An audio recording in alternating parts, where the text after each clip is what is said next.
Abby's view. I don't mean Cassie could literally fly. Have you ever seen a dog with wings? I mean she could run like the wind. Her feet would barely touch the ground. Talk about poetry in motion. Cassie was always a kind and gentle spirit. She would always beat us by a good distance, but never so far that you would feel humiliated.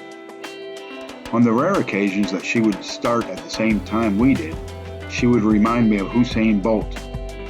When it came to the end of the race, she would just kind of pull up and coast. Her legs were still moving, but it was easy to tell she was not trying to increase her speed anymore. She was just in her higher state, looking like she could keep that pace forever. Now, Belle didn't take it in stride as easily as I. She seemed to get a bit perturbed by the whole thing. Cassie could tell. Heck, the whole neighborhood could tell. When Cassie would take the lead, Belle started such a yipping and yapping and a clamor far from anything you ever heard. It was so shrill and high-pitched that it liked to make your head split wide open. Laura and Dan would put their hands over their ears. They should have hearing as good as we did if they wanted to know real pain.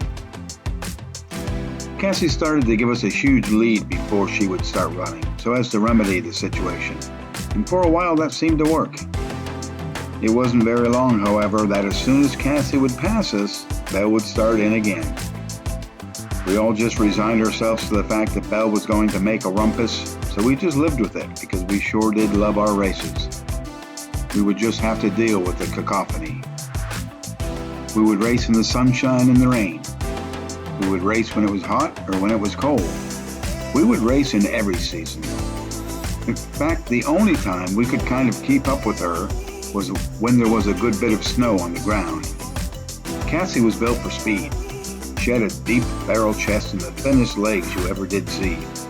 We were stockier, which is why I think we were better able to maneuver in the snow. Bounding, leaping, buried up to our necks, only to rise up again and do it all over.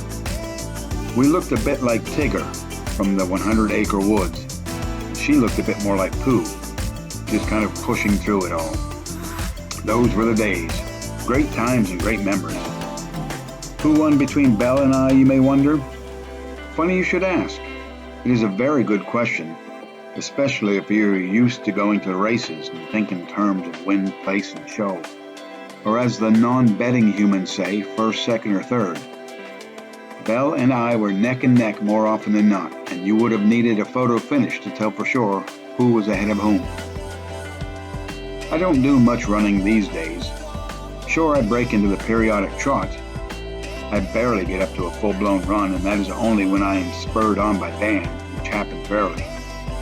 I think it is more the pitch in his voice than his running, bless his heart. I don't want to make him feel badly, but my oh my, is he ever slow.